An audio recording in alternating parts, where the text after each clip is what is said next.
हमारे बैरिस्टर असदुद्दीन ओवैसी अगर शेर है तो हम जो लेडीज कैंडिडेट खड़ी हुई हैं उनकी शेरनी है। तो इन शेरनी की दहाड़ को सुनना है। देखो कौन आया,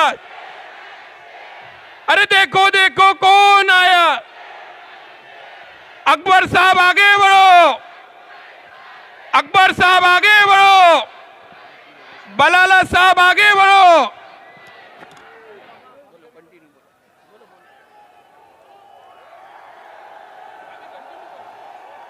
सब चिल्ला रहे हैं ना।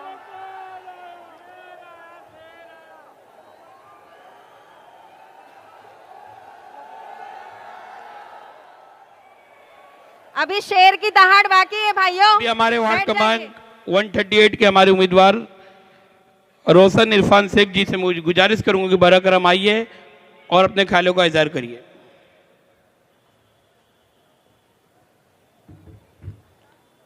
अस्सलाम वालेकुम।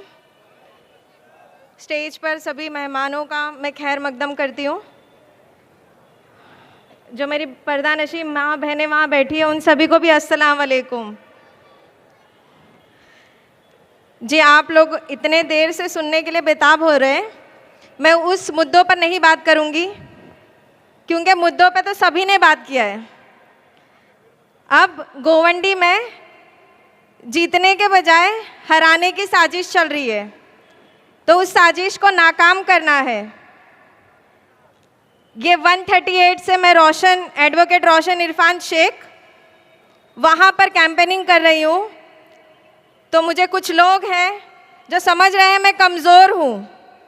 मैं कमज़ोर नहीं हूँ, उन्हें बताना चाहती हूँ मेरा लहजा अगर नरम है इसका मतलब ये नहीं कि मुझे ताकत नहीं है। अगर हम घर चला सकती हैं तो हम वार्ड भी चला कर दिखाएंगे इंशाल्लाह। हमारे बैरिस्टर असदुद्दीन ओवैसी अगर शेर है तो हम जो लेडीज कैंडिडेट खड़ी हुई हैं उनकी शेरनी है। तो इन शेरनी की दहाड़ को सुनना है। उससे पहले ही उन लोगों को हार का अंदाज़ा हो चुका है कि वो हारने वाले हैं। हमें कैंपेनिंग में रुकाते वक्त बोलते हैं यहाँ नहीं चलेगी, यहाँ साइकिल चलेगी। उन्हें पता है वहाँ साइकिल नहीं अब पतंग उड़ने वाली है। तो ये डर है उनका जो वो अपने दिल में लेकर रखे हैं। उन्हें लग रहा है कि वो जीतेंगे। अब वो वहाँ पे कितना भी पैसा भी खर्चा कर लें तब भी वो नहीं जीतने वाले हैं, क्योंकि वहाँ पे अब हरे कलर का पतंग का जो हवा है वो चल रहा है। मैं मेरी माँ बहनों से एक वादा करना चाहूँगी। आप आने वाली 15 तारीख को पतंग के निशान को वोट करेंगी ताकि आने वाली जो हमारी लड़कियाँ हैं, हमारी आने वाली जो लड़कियाँ हैं, मैं उन्हें अपनी तरह शेरनी बनाना चाहूँगी, ना कि डरपोक लड़की बनाना चाहूँगी। उनके लिए एक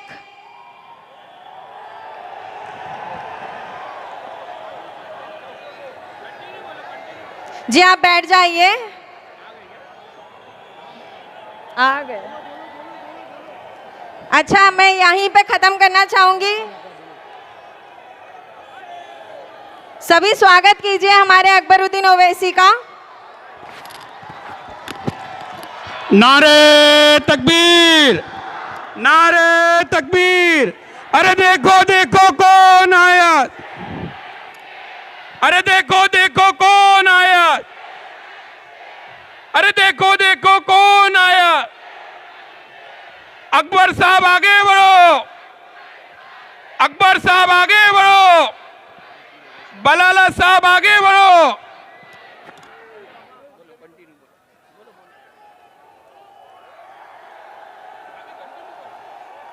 सब चिल्ला रहे हैं ना।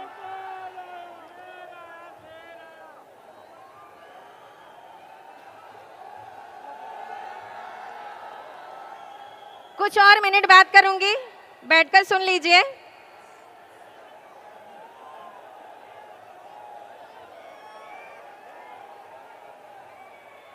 अभी शेर की दहाड़ बाकी है भाइयों, बैठ जाइए।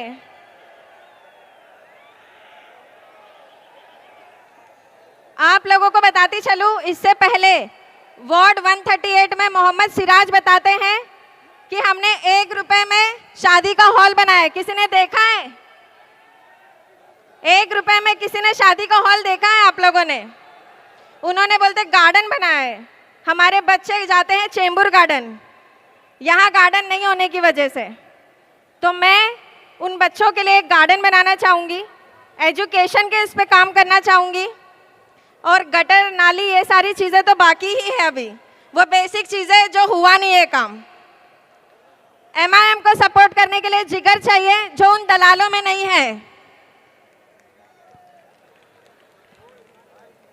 एक थोड़ी सी छोटी सी शायरी के तौर पर बोलूँगी। मेरी आवाज़ शायद धीमी हो, लेकिन मेरे इरादे बहुत मजबूत है। मेरी आवाज़ शायद धीमी हो, मेरे इरादे बहुत मजबूत है। मैं वो औरत हूँ जो घर संभालती हूँ और इंशाल्लाह वार्ड भी संभाल के दिखाऊंगी। तो आने वाली 15 जनवरी को पतंग के निशान को वोट करना है, 5 नंबर का बटन दबाना है 138 में। शुक्रिया। दोस्तों और साथियों, की आमद नहीं हुई है। दोस्तों और साथियों, अभी मैं आपके दरमियान में एक ऐसी शख्सियत को बुलाने जा रहा हूं जो उस धरती से आया है जिस धरती के बारे में लोग कहते हैं कि इमाम अहले सुन्नत की धरती है, ये आला हजरत का वतन है। बरेली शरीफ से चल के आए हमारे भाई जनाब नदीम कुरैशी साहब को मैं बुलाने जा रहा हूं। नारे तकबीर, नारे तकबीर। ऑल इंडिया मजलिस इत्तेहाद मुस्लिमीन बैरिस्टर असदुद्दीन अवैसी साहब, अकबरुद्दीन अवैसी साहब।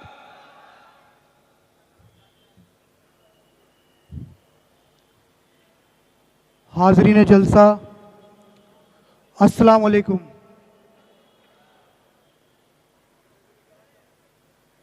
कार्यक्रम में मौजूद महाराष्ट्र मजलिस इत्तेहादुल मुस्लिमीन के महासचिव भाई अतीक भाई और हैदराबाद से हमारे बीच चलकर आए विधान परिषद के सदस्य अफंदी जी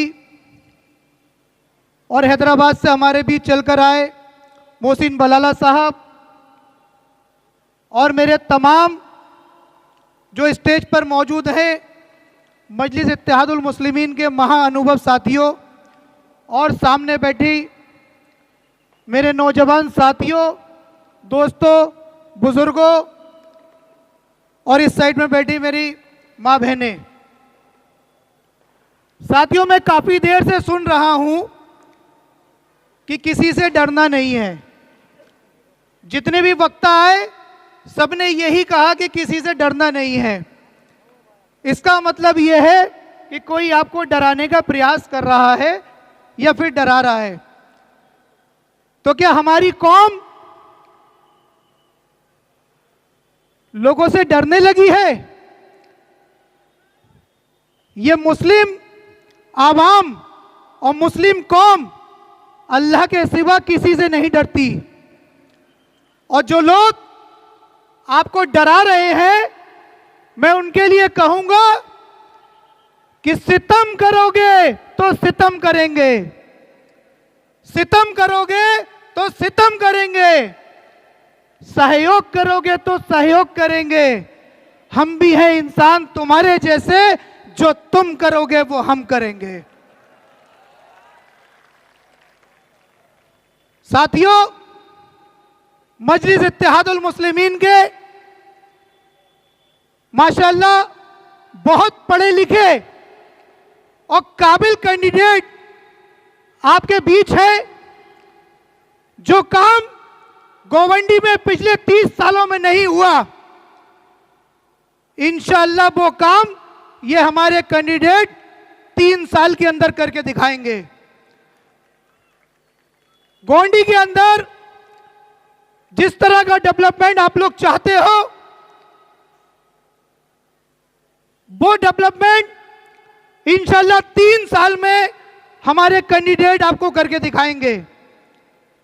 हमारे ओवैसी साहब ने अभी कुछ दिन पहले यहां एक नारा दिया था कि 30 साल गोवंडी बेहाल। तो मेरे साथियों, अगर गोंडी में अच्छा डेवलपमेंट चाहते हो, गोंडी को नशा मुक्त चाहते हो, गोंडी को गुंडागर्दी से मुक्त चाहते हो, तो मेरे भाइयों आने वाले 15 तारीख को मजलिस इत्तेहादुल मुस्लिमीन का चुनाव चिन्ह पतंग के सामने वाला बटन दबा देना और हमारे प्रत्याशियों को इतनी शानदार जीत दे देना कि उसकी गूंज हैदराबाद और दिल्ली और लखनऊ तक पहुंच जाए। और जो समाजवादी पार्टी के लोग आपको डर और धमकाने का कार्य कर रहे हैं, ऐसे लोगों को पता लग जाए कि मजलिस के लोगों से उलझना बहुत कर्री बात है, क्योंकि मजलिस के लोग सिवाय अल्लाह के किसी और से डरने वाले हैं नहीं और इंशाल्लाह किसी से डरेंगे भी नहीं। मेरे साथियों, आपके बीच शिवसेना के लोग भी आएंगे, कांग्रेस के लोग भी आएंगे और समाजवादी पार्टी के भी लोग आएंगे। आप लोग सब जानते ही हो कि शिवसेना के लोग जिनका चुनाव चिन्ह शिंदे गुट वाले, जिनका चुनाव चिन्ह तीर कमान है, उन लोगों ने पिछले साल क्या किया था? एक गुस्ताखे रसूल का साथ दिया था और गुस्ताखे रसूल का साथ देने वाला भी हमारी नजर में गुस्ताख है। मेरे भाइयों, आप ध्यान रखना कि किसी गुस्ताख को वोट नहीं देना है, अपना वोट जाया नहीं करना है, सिर्फ मजलिस इत्तेहादुल मुस्लिमीन के प्रत्याशी को ही वोट देना है।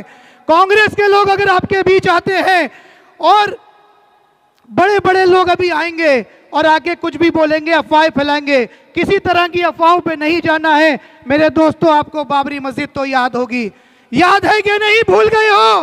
हाथ उठाकर बताओ, याद है? तो ये भी शायद याद होगा कि बाबरी मस्जिद जब शहीद हुई थी तो कांग्रेस की सरकार थी और बाबरी मस्जिद के ताले खुलवाने का काम इस कांग्रेस पार्टी ने किया था। आज अगर हमारे पास बाबरी मस्जिद नहीं है, हमारी बाबरी मस्जिद शहीद हुई है, तो वो देन सिर्फ कांग्रेस की है। तो मेरे भाइयों, एक तो हमारे नबी का गुस्ताख और दूसरा हमारे अल्लाह के घर का गुस्ताख। तो वोट किसे दोगे? एमआईएम को दोगे या नहीं दोगे? और रही बात समाजवादी पार्टी की, कितने एमपी हैं? 30 प्लस एमपी है ना। आज उत्तर प्रदेश क्या पूरे भारत के अंदर हमारी खानकाहों पे बिल्डोजर चल रहा है, हमारे मज़ारों पे बिल्डोजर चल रहा है, हमारी मस्जिदों पे बिल्डोजर चल रहा है, हमारे घरों पे बिल्डोजर चल रहा है, हमारे भाइयों की मॉब लिंचिंग हो रही है। कहाँ है ये कांग्रेस के और समाजवादी पार्टी के एमपी? क्यों नहीं बोलते पार्लियामेंट के अंदर? अगर कोई बोलता है, दुश्मनों की आंख में आंख डाल के अगर कोई बोलता है तो बैरिस्टर असदुद्दीन ओवैसी बोलता है। आपके लिए कोई अगर बोलता है तो बैरिस्टर असदुद्दीन ओवैसी बोलता है। मेरे भाइयों, किसी की बातों में, किसी के बहकावे में नहीं आना है। आने वाली 15 तारीख को हमारे इन जुझारू प्रत्याशियों को इतने वोट से जिताना है और समाजवादी पार्टी के लोगों की, कांग्रेस के लोगों की, शिवसेना के लोगों की जमानत जब्त करा देना इंशाअल्लाह। नारे तकबीर, नारे तकबीर। अस्सलाम वालेकुम।